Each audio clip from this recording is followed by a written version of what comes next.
Good morning, everyone, and happy Friday to you. Today is December 11th, and we are winding down now this second week of the Advent season. So, once again, behind me is the Advent wreath that Maddie and I put together to mark these weeks of Advent, and we light together these first two candles of the Advent wreath.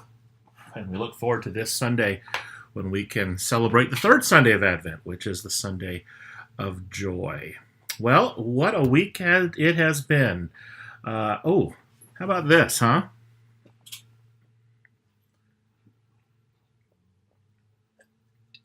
This is water from my kitchen faucet, which I can finally drink. How many of you had broken water main boil water order on your 2020 bingo card? For those of you who don't know, maybe you're outside of Tampa or outside Florida watching. This has been quite a week. Was it Monday, I think, that there was a huge water main that broke in the middle of the city, gushing water.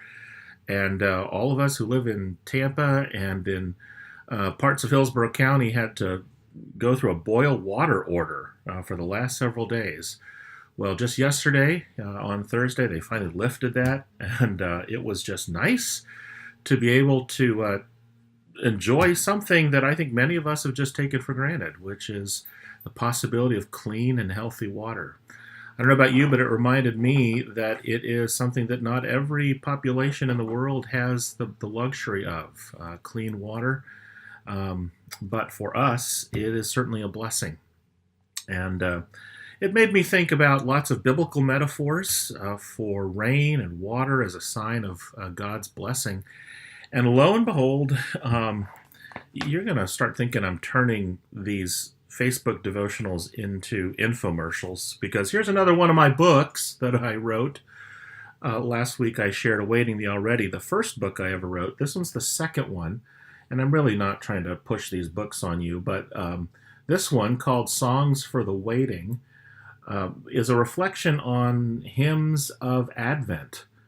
And lo and behold, I looked, and the reading for today, for December 11th, has to do with the blessings of rain, the blessing of clean water. And it's based on the third verse of the great Advent hymn, Hail to the Lord's Anointed. So what I thought I'd do is I just sing that verse for you, and then read Psalm 85, which talks about the blessings of rain, the blessings from God, and then just read a portion of this as our time together. He shall come down like showers upon the fruitful earth. Love, joy, and hope like flowers spring in his path to birth.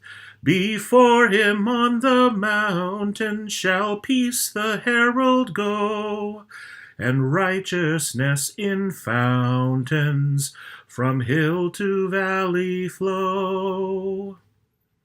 Faithful love and truth have met, righteousness and peace have kissed. Truth springs up from the ground, righteousness gazes down from heaven. That's Psalm 85, verses 10 and 11. This is what I write here. The third verse of Hail to the Lord's Anointed reads a lot like an issue of National Geographic. It is earthy, picturesque, and organic, with images of rain showers and fruitful lands, blooming flowers and looming mountains and flowing rivers coursing from hills to valleys. It is believed by some scholars that Psalm 85 is actually a prayer for rain, not only for physical environmental rain, but more important, for rain in a spiritual sense. All that the psalmist has left after battling through life and jumping over one hurdle after another is fatigue and fear and worry, and a simple prayer to God for the rain's blessings and peace to fall again in life.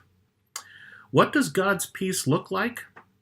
For the psalmist, it looks like rain, like showers upon the fruitful earth, as librettist James Montgomery put in this hymn, Hail to the Lord's Anointed.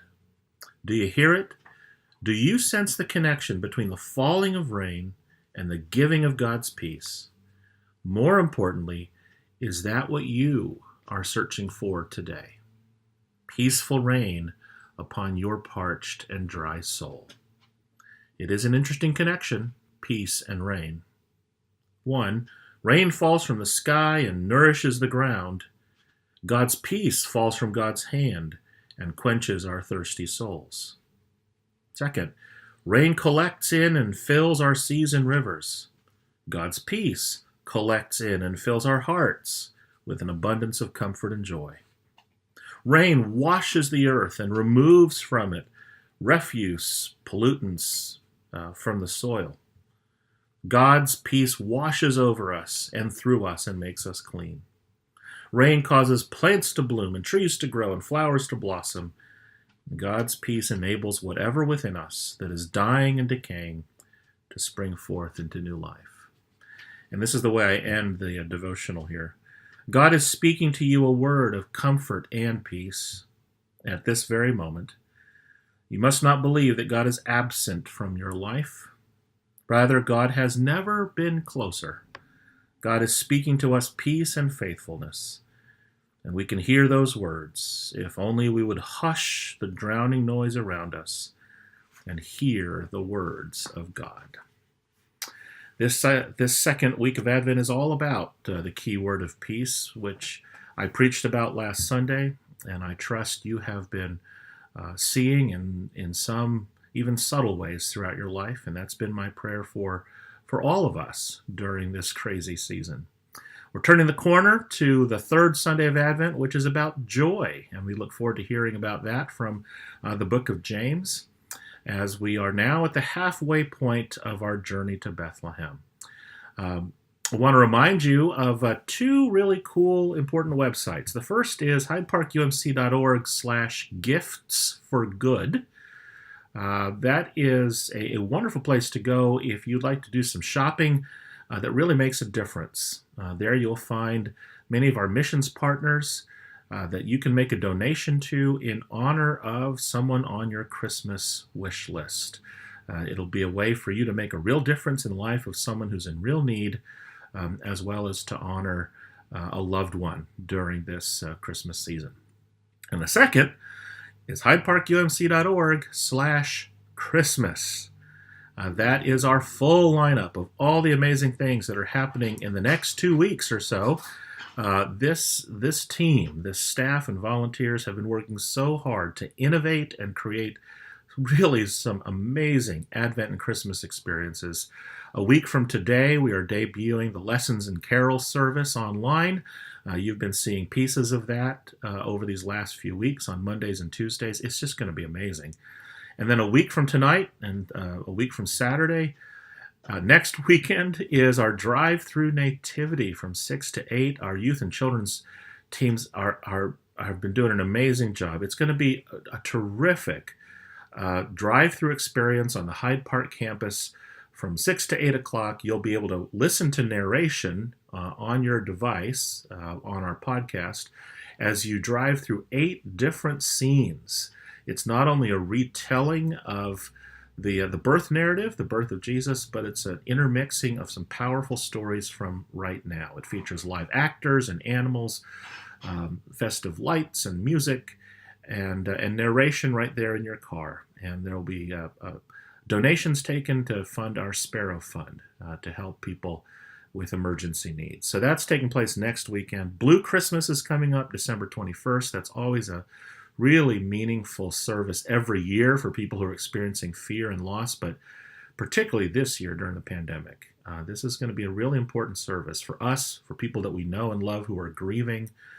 So you'll want to learn more about that. And then, of course, Christmas Eve, December 24th, you'll see the full lineup of services, online services starting at 2, 3, 4, 5, 6, 7, and 11. And then from 7 to 12, from 7 p.m. to midnight on Christmas Eve, we have these wonderful on-site, brief candle lighting ceremonies. They're about 10 minutes long. They'll take place on the Hyde Park campus around the courtyard fountain, and then at the portico around the homeless Jesus sculpture. That's at the top and bottom of every hour. So 7 and 7:30 at the portico, and 8, 8:30, 9, so forth, all the way through midnight on the Hyde Park campus. Some brief scripture, brief prayer, and then silent night and joy to the world as we're passing the candlelight around the courtyard there, and then lifting our candles to the sky. We'll also have private prayer available for you in the sanctuary or the community hall, and then lots of opportunities for you and your family to take pictures at some of the beautiful spots that we'll have created there on the campus. All of it safe, as safe as we can make it with masks and social distancing. Very brief outdoor experience, and it'll just be a great way for us to be together on Christmas Eve. So, hydeparkumc.org/Christmas. These are exciting days, even as long and difficult as this year has been. I think this Advent is even more special this year. It really helps us to remember these many blessings that we often take for granted, including and especially the gift of water, which is the symbol of the rains and the clean water that God gives us spiritually in our lives.